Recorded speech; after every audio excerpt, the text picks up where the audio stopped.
Well, as we get ready to step into 2017, a common hope of many is delivery of the numerous infrastructure projects. While some projects did take shape in 2016, changing the landscape of cities across the country, a lot more still needs to be done. Stacey Pereira takes us through all that we have achieved and what's all in store for India's infrastructure growth story. Take a look. For a country growing at 7%, India's infrastructure is often playing the catch-up game. Rapid urbanization is pushing the government to meet the growing demands. Initiatives like the Smart City Mission, Amrut Scheme and the ambitious Housing for All by 2022 could give India's infrastructure the much-needed boost. Let's take a look at the projects that have set the stage for achieving these grand goals.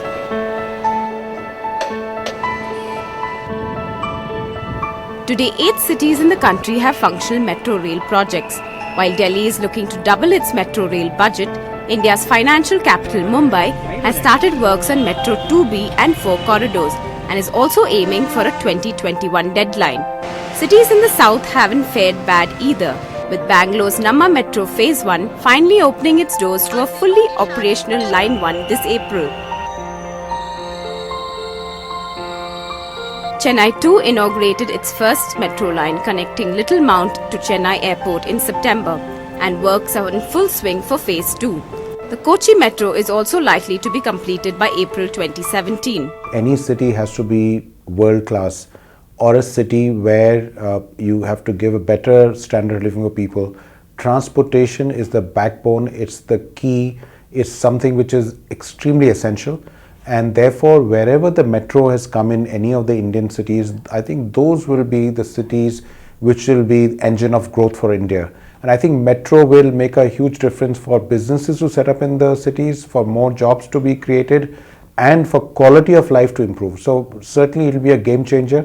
And I just hope that we can implement these metro projects at a faster pace. The Ministry of Road Transport and Highways too is leaving no stone unturned. The easterly and westerly bypass in the NCR region, which will connect parts of Haryana and UP with Delhi, is poised to be completed in the next year. In Mumbai, the foundation for the much-awaited Trans-Harbour Link was laid by the Prime Minister last week. This will surely open up the hinterlands of Mumbai for further development. A green nod for the 32-kilometer-long coastal road project and initial works on the Navi Mumbai International Airport are sure to boost the real estate prospects for the surrounding areas as well. It is a very tough target given by the Honourable Minister to us to complete this work in 400 days. 6 months have passed. It is a project of 5,700 crore project with 410 structures. We have started work on 295 structures. Out of those, 89 structures have been completed. We are putting our best to complete this project within 400 days. Down south, the political uncertainty and the recent cyclone Varda may be a challenge for Chennai to overcome before it takes on its creaking infra woes. The hue and cry about the steel flyover in Bangalore might see the project being put on a back burner.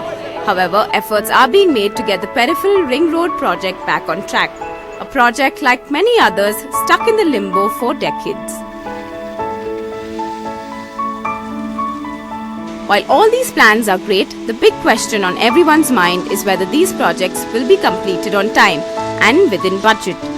For this to happen, experts believe problems such as the tiresome land acquisition process and its subsequent costs should be corrected immediately. For any infrastructure project to kind of be successful, is the availability of capital. Now the government, whether it's the state and the federal governments, need to come up with a plan in terms of easy availability of funds for companies that are willing to take up these infrastructure projects.